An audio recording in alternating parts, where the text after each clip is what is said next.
그 경제 용어로 간단한 용어를 이렇게 구글 보고 그냥 보시면 알아요. 네.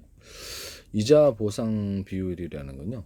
기업이 내가 한마디로 영업을 했는데 그걸로 해가지고 내가 이렇게 빌린 돈으로 자기 자본이 아니라 빌린 돈 있잖아요. 사회받아면 빌려가지고 투자하고 공장도 짓거나 이렇게 했을 때 내가 영업이익이 뭐 이렇게 1억이다 그러면 이자 배상 비율이 10억이다 그러면 이거는 그렇죠. 이게 기업이 부채가 너무 많아서 파산하게 되겠죠. 그런 기업은 뭐라고 하면 한계 기업이라 그럽니다. 그래서 이거는 보나마나 파산한다라는 거죠. 빚이 너무 많다는. 이제 부채 비율을 부채 비율이 뭐냐면 부채 비율도 얘기할게요.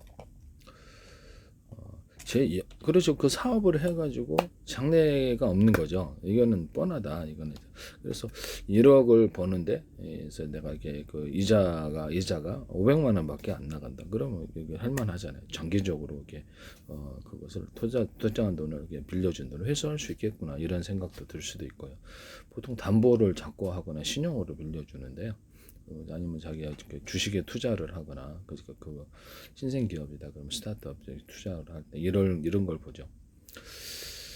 그래서 장기적인 시점에서 이 기업의 말대로 사기가 아니라면 이렇게 지금 당장에는 매출이 일어나지 않지만 신기술 개발을 해서 향후 몇 년 안에 이 기술이 이제 시장성을 가지고 매출이 확대됐을 때 어느 정도 될 것이다. 이런 것들도 이제 과연 그런가를 이렇게 면밀히 투자자 자신이 판단을 해야 되겠죠. 사기도 많으니까. 잠깐만요. 그다음 부채 비율을 제가 말씀을 드릴게요. 부채 비율은 이제 경제 용어도 기업의 부채 비율은 이 기업이 과다하게 빚을 졌는지 안 하는지 이 부분을 보는 건데요.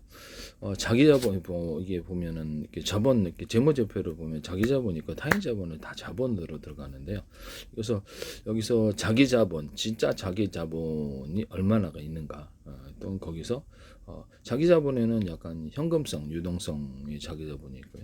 그다음에 약간 부동산이라든지 자기가 이렇게 뭐 토지, 공장 이게 이런 부동산 쪽 아니면 이렇게 어떤 뭐 재고 이런 것들도 다 자기 자본으로 들어갈 수가 있어요.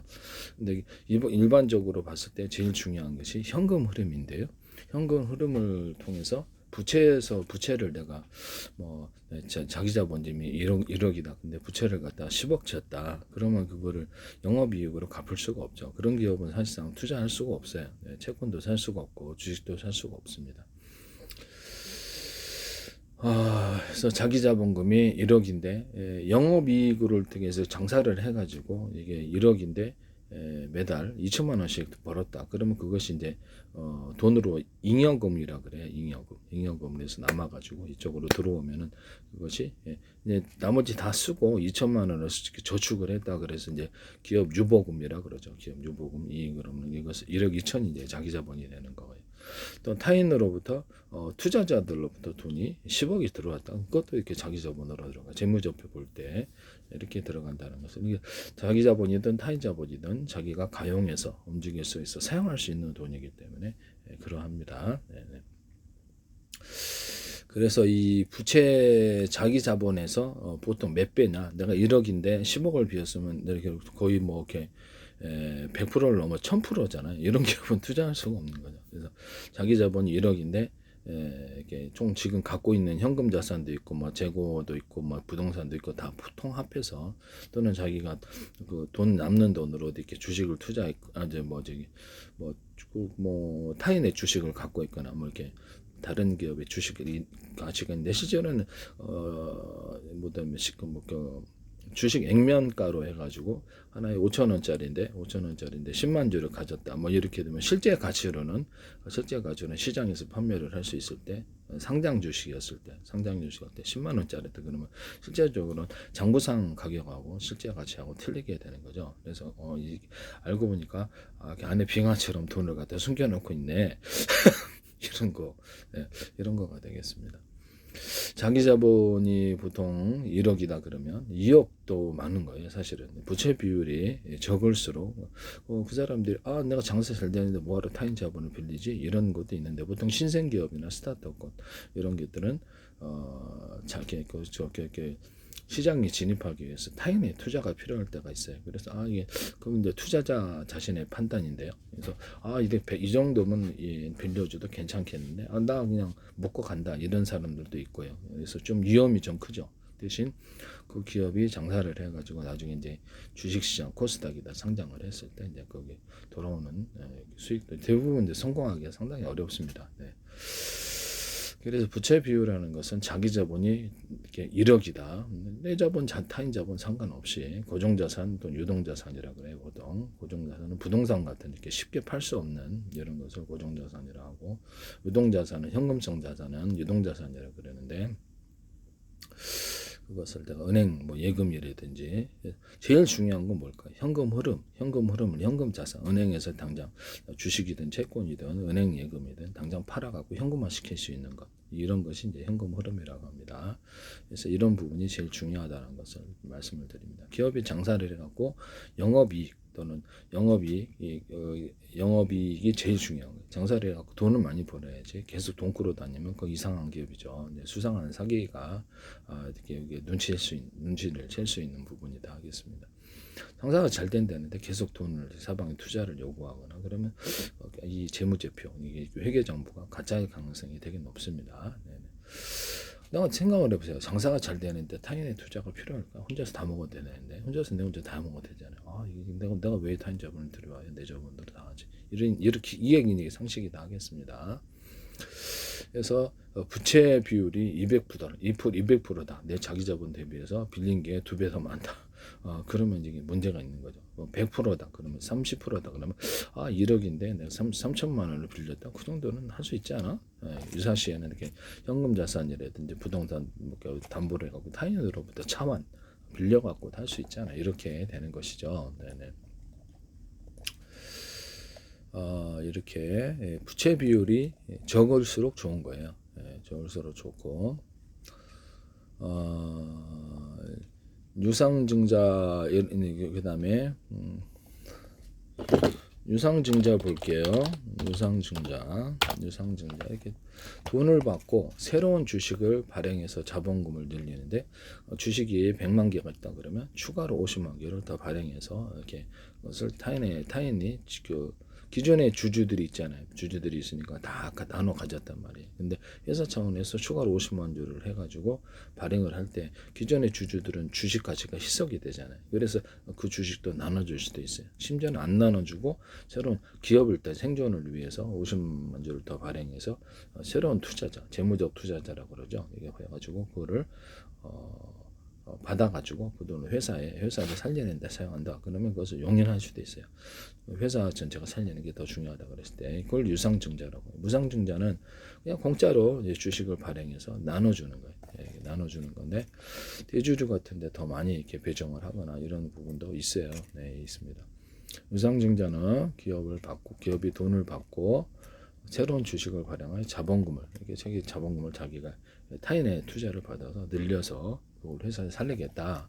이때 이제 설비 투자도 하고 부채 상환한다고 재무조색해서 다양한 목적으로 하는데, 주식 수가 증가하면 기존 주주의 지분율이 희석되고 주당 가치를 떨어뜨릴 수 있어서, 그러나 전체적으로 회사가 생존하는 게 중요하다 그러면 이렇게 용인할 수도 있고, 너도 조금씩 나눠줄게 그러면 할 수도 있다라는 것이죠.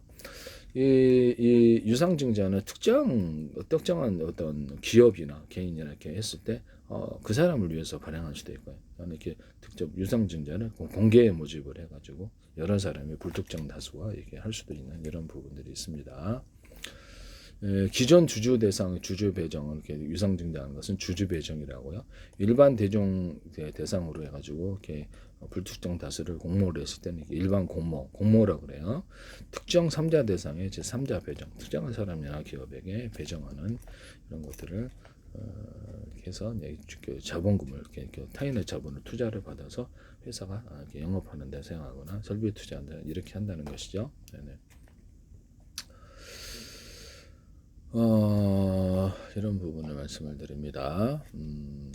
그 다음에 이익잉여금은 아까 좀 말씀을 드렸죠. 장사해갖고 남은 돈 이익잉여, 그게 이제 이익잉여금인데, 이렇게 잉여금이 이렇게 유보율이라 그래요. 이렇게 돈이 이렇게 장사해서 1억 벌었는데 2천만 원씩 남아서 그것을 자본으로 편입시켜서 현금으로 갖고 있다. 그러면 또는 부동산에 투자할 수도 있잖아요. 그것도 다 이익 잉여금으로 들어가요. 그래서 제일 중요한 건 현금 흐름이에요. 흑자부도라는 것은 현금이 없어서 당장 부동산을 이렇게 현금화시키지 못했을 때 파산하는 어음이 들어왔을 때 파산하는 문제가 있기 때문에 현금 흐름이 제일 중요해요.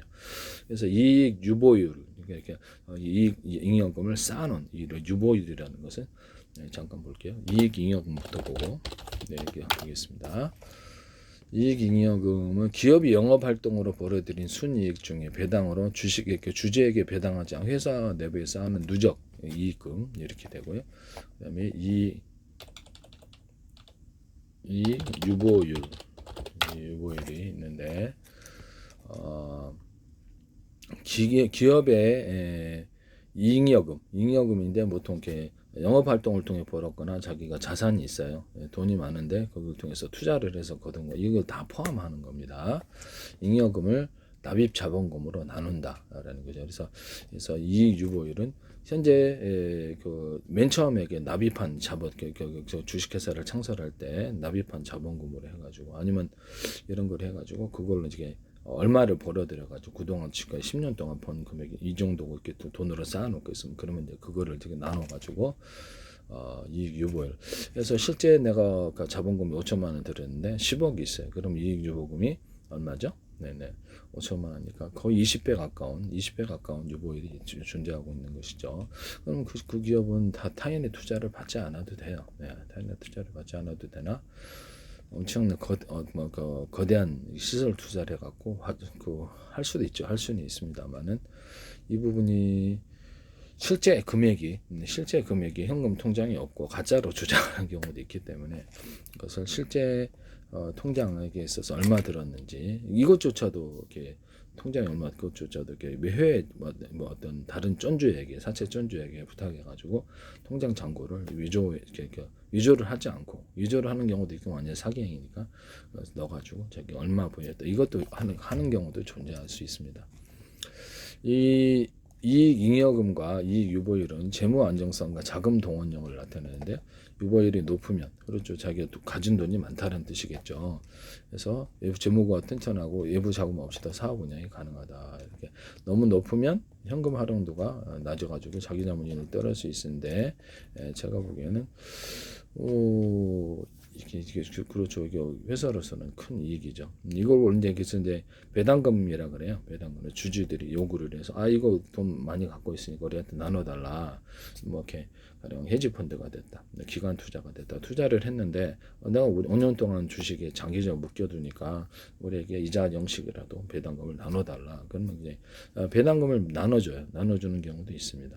나눠주거나 주식을 새로 발행을 해갖고 나눠주는 경우도 있는데 이자 형식으로 여기서는 배당금을 나눠주는 경우도 있다.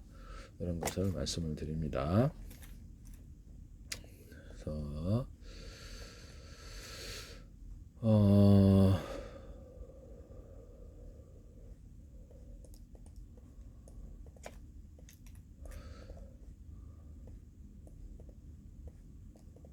납입 자본금은 처음에 주식회사 만들 때 주식 발행을 통해 회사에 납입한 기본 자본금을 의미해요. 5천만 원 들여서 창업했다 그러면 5천만 원이 되는 거, 10억 했으면 10억이 되는 거 가장 기초 자본금을 의미하는 것입니다. 그래서 이런 부분은 이게 제일 중요한 건 뭐라 그랬죠? 기업이 영업 활동이 견조한지, 영업 활동에 통해서 제일 중요한 거 그 부분이에요. 영업 활동이 안 되고 투자를 받아들여 갖고 돈놀이 하더라. 그럼 이 회사는 의심스러운 거죠. 사기가 의심스러운 거죠. 영업 활동을 스타트업 같은 경우에도 사기가 있을 수도 있냐 그런 것 같아요. 그래서 회계장부도 가짜 계약서도 존재하고 그 시장에서 상장 주식조차도 조작할 수가 있는 부분인데요. 상장했던 것도 그래서 그거를 자기가 이렇게 재무제표로 좀 볼 줄 알아야 돼요. 재무제표를 알거나 회계사한테 따로 동원해서 그거를 회계장부를 보여주지는 않아요. 잘 하는데. 이렇게 뭐 이렇게 영업해가지고 매출이 얼마다 매출이 얼마 그것도 조정할 수가 있잖아요. 매출이 얼마다 우리가 발생한 영업이익이 얼마고 또 이렇게 기타 영업이익에서 다른 게 뭐냐면 당기순이익 볼게요. 단기순이 기업이 일정 기간 모든 영업 활동과 비영업 활동, 이게 자기 투자한 자금에서 돈이 들어온 것도 이제 돈이다 하겠습니다. 벌어들인 돈인데 수익에서 벌어들인 모든 수익을 얘기하는 건데 모든 비용, 그래서 이렇게 매출 원가, 판매 관리비, 영업의 비용, 뭐 이게 이제 재무제표에 들어가는 부분이에요. 저도 기본적으로는 조금 볼 줄 압니다만 전문가 수준은 아니지만 기본적으로 이렇게 문제가 있는 것을 파악할 정도는 됩니다. 그래서 매출 원가, 판매 관리비, 영업의 비용, 법인세 등을 제외하고 최종적으로 남는 순수한 이익이다. 이게 기본적으로 재무제표는 볼 줄 알아야 돼요. 네. 그래서 모든 비용을 매출 원가, 매출과 판매, 모든 영업을 하는데 드는 모든 비용들, 이런 것들까지 해서 최종적으로 남는 이익이다. 이렇게 법인세 세금까지 내고 이런 것까지 해서 이렇게 기업의 전반적인 경영 성과, 수익성을 나타낸다. 손익 계산세 마지막에 유치하고 주주의 목이자 재투자 자본이 되는데요. 단기순이익은 영업활동을 통해서 모든 벌어들인 것과 이런 부분들, 모든 법인세까지 다 포함해서 다 세금까지 다 포함해서 이렇게 낸 나머지를 이렇게 단기순이익이라고 하는데요. 이것은 영업이익하고는 틀리 이자 수익, 이자를 이자 이렇게 뭐라 그러나?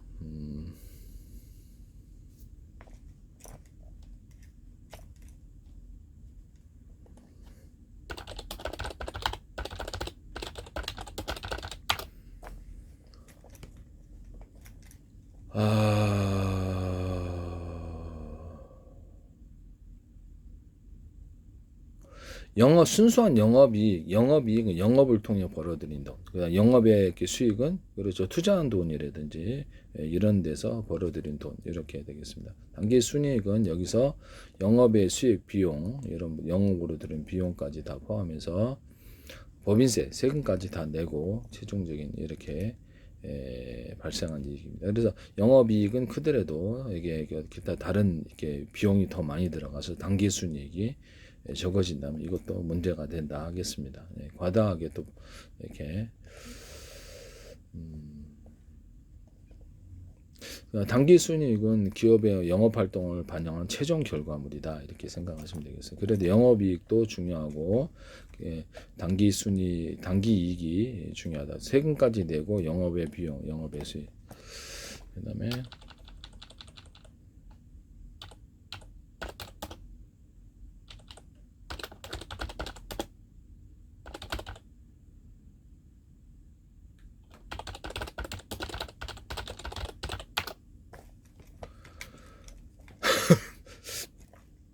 단기순이익 계산 시 자기 부채를 지었다 그러면 이자를 나가야 될 거 아니야? 그것까지 다 공제해서.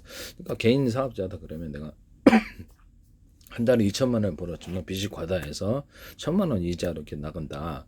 이거저거 다 빼고 온갖 것을 세금까지 다 빼니까 500만 원밖에 안 남았다. 그럼 좀 이상한 거죠. 네네. 이자도 그렇게 별로 안 나가고. 그다음에 여러 가지 이렇게 세금까지 해도 제일 중요한 거는 내가 커피 전문점을 만들었다 그러면 커피 쪽 가문점을 했는데 한 달 매출이 이렇게 1억이라 할지라도 그래서 영업이익이 1,000만 원, 영업이익이 1,500만 원이다 합시다. 그러면 이거저거 비용 다 빼니까 세금까지도 빼고 우리가 빌린 돈까지 빼니까 300만 원밖에 안 남더라. 그럼 이거 그렇게 지금 장사가 망할 징조죠. 이거는 왜 그럴까요? 그것이 생활비하고 내부안에서 축적된 돈이 없다라는 거죠. 그래서 제일 좋은 것은 1억 매출들에도 1,500만 원이 영업이익으로 남았다. 그러면 1,400만 원 정도는 단기 최종적으로 결과물로 남아야 돼요. 최종적인 결과물이 단기 순이익입니다. 이해가 가시죠? 네. 법인세 비용 차감전 순이익은 여기에서 이자 비용을 빼고 법인세까지 법인세를 빼지 않고 나머지를 이렇게 하면 이제 법인세 비용, 차감전, 순이익이라고 하는데요. 제일 중요한 것은 순이익이 이렇게 단기 순이익이 제일 중요한 것이죠. 네네. 영업을 아무리 잘했더라도 남는 현금으로 남는 돈이 벌어들인 실제 돈, 이게 벌어들인 실제 돈이 핑계 되는 거야. 1,500만 내가 1억 벌었는데 1억을 매출을 올리는데 1,500만 남았어. 근데 이거 다 빼니까 200만 원밖에 안 나면 그러면 이거 좀 이상한 거죠. 뻥일 가능성이 되게 높고요. 과다한 부채가 있거나 그래서 이렇게 해서 제가 보기엔 좀 문제가 있는 부분이다 하겠습니다. 특별 이익을 볼게요. 특별 이익은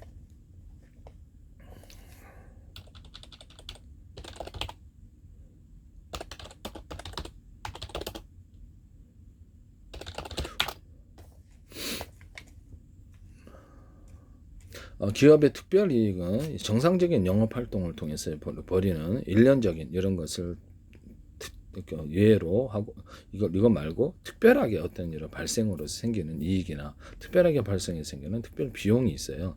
그런 기업 활동을 할 때는 그것도 이익이고 그것도 비용이라는 것까지도 다 포함해야 되는 것입니다. 그리고 최종적으로 가장 중요한 것은 현금 흐름, 그 실제 현금 유보이 됐든 이익 유보이 됐든 상관없이 현금 흐름이 가장 중요한 거예요. 그래서 현금으로 바꿀 수 있는 주식 또는 채권 또는 부동산 이런 것들도 존재할 수 있습니다. 이해가 가시죠?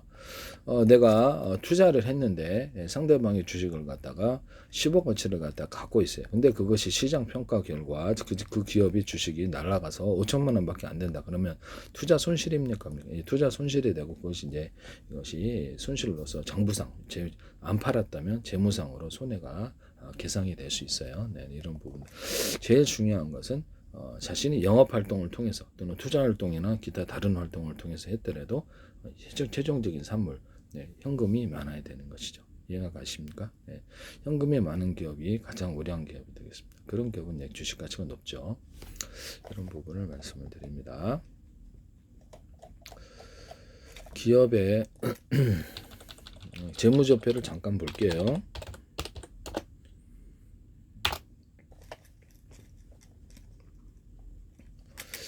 제일 중요한 건 현금 흐름표인데요. 그래서 이것도 그렇게 어렵지는 않아요. 그래서 재무상태 대차 대조표라고 하는데 손익계산서, 현금 흐름표, 자본 변동표 이런 부분들이 나와 있는데 기업의 모든 자산, 부채, 자본, 수익, 비용, 현금 흐름이 제일 중요한 거예요. 현금 흐름이 대략적이라도 말씀을 드리겠습니다. 재무 상태표는 현재 기업의 상태, 재산 상태인데 자산, 부채 이런 부분들 그 다음에 자본으로 구성되는데 손익계산서는 수익과 비용을 통해서 일정 기간 동안 기업의 경영성과 수익과 비용을 통해서 순이익을 계산한다. 그래서 현금 흐름표는 일정 기간 현금이 어떻게 들어오고 나갔는지를 유출을 봅니다. 유입되고 유출됐는지를. 그래서 제일 중요한 거는 이 현금 흐름이라 하겠습니다. 자본 변동표, 자본의 변동 내역 이렇게 해서 가공으로 숫자를 변경을 시켜서 할 수도 있잖아요. 그래서 이 부분을 이상한데 이게 자본이 이렇게 많이 늘어나는데 현금 흐름이 왜 이렇게 안 맞지? 이런 것도 제일 중요한 건 현금이 어떻게 해서 내가 영업을 했다 그러면 돈이 들어올 거 아니에요. 현금이 들어오고 비용이 나갔다 그러면 현금이 나갈 이 현금 흐름을 보는 게 제일 중요해요. 그다음에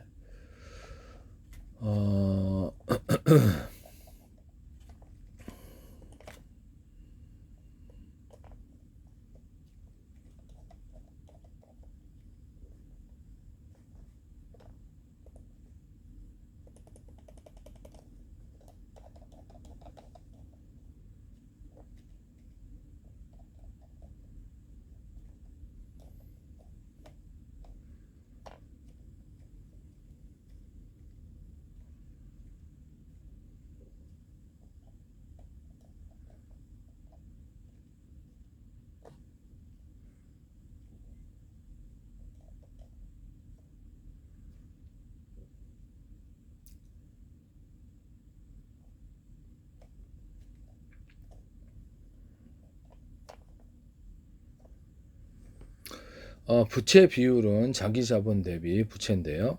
이게 자산 잠깐만요. 이거를 볼게요. 이 재무제표를 보면서 이게 설명해 주는 게 제일 중요한데요. 이게 조금 동영상이라서 이렇게 저도 전문가는 수준은 아니고요. 그래도 금방 사기치는 거 잡아낼 수 있습니다. 재무제표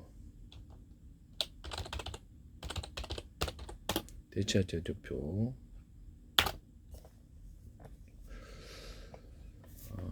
자산은 부채 플러스 자본인데요. 예, 부채까지도 자산으로 포함됩니다. 그래서 이렇게 그 대신 뭐 이렇게 주식 투자를 통해서 했다 그런 부채로 들어가지 않고요. 그래서 자산 자기 자본으로 칩니다. 주식을 발행하든지 이제 투자자래가 대신 내가 은행에서 빌렸다 그거는 부채로 들어가. 그럼 내가 이제 개인이다 그러면 현재 내가 갖고 있는 돈이 4천만 원밖에 없지만 은행에서 2억 빌렸으면 2억 4천만 원 있는 거예요. 근데 그거 이제 자기 자본이 되겠습니다. 실제는 부채까지 포함해서 자본으로 표현하는데 자산이라고 하기도 합니다. 그렇지만 내가 부동산을 담보로 이렇게 빌렸을 수도 있잖아요. 그냥 주는 신용담보도 있겠지만 신용으로 주는 경우도 있지만 그래서 갖고 있는 게 내가 이렇게 뭐 부동산이다, 내가 개인이다 그러면 부동산이다 그러면 부동산은 많은데 현금이 적다 그러면 곤란을 겪겠죠. 이런 부분도 존재합니다. 기업도 똑같아요. 그래서 자산이라는 것은 정확하게 기업이 소유한 모든 재산을 자산이라고 해요. 현금, 건물, 재고까지 다 포함한다. 이것을 왼쪽에 이렇게 보통 자산이 들어가고요. 대차 대조표할 때 오른쪽에는 부채가 들어가는데요. 기업에 갚아야 할 의무, 대출금, 미지급금 이렇게 기업 뭐 이렇게 상대방이 외상 거래를 했는데 안 줬다 이런 것도 미지급금이 되는 거예요. 그래서 오른쪽에 이쪽에 대출금, 이렇게 미지급금 이런 것들이 들어가 부채가 되는 것이죠. 갚아야 할 채무, 외상 거래도 채무에 들어가게 됩니다. 또는 자기 그 자본, 주식 투자금이 이익잉여, 자기가 기식 처음에 발행한 게 납입 자본금이라 그래. 처음에 우리가 5천만 원 거 창업을 했잖아. 그래서 이익 돈 벌어들이는 게 3억이잖아. 3억 5천만 원이 되는 거죠. 이익 잉여금이 있을 게 3억이 되는 거고 쌓아놨잖아. 네, 그렇게 되는 거고 또 재무적 투자자로부터 우리 주식을 상대방이 샀잖아. 해서 2억 더 들어왔잖아. 그럼 그것까지 해서 다 포함해서 자본이 되는 것이죠. 빌렸으면 부채가 되는. 은행으로부터 빌린 거 우리에게 4억 있잖아. 그러면 그거는 이제 부채가 되는. 그래서 왼쪽이 자산이고 오른쪽이 부채 플러스 자본. 그래서 자산이라는 것은 당장 내가 가용할 수 있는 내가 내 돈 순수한 내 돈 4천만 원밖에 안 되지만 은행으로부터 부동산을 통해서 대출을 받아 2억을 더 받았으면 그것이 총 2억 4천의 현금 흐름이 존재하는 것이죠. 그래서 현금 흐름이 중요한 거예요. 빌린 것도 돈이에요. 네. 제일 중요한 건 자기 돈이어야 되는 게 좋지만 100% 그렇게 하는 데가 몇이나 있겠어요. 별로 없습니다. 이렇게 아시면 될 것 같아요. 네네. 다음에 또 하죠.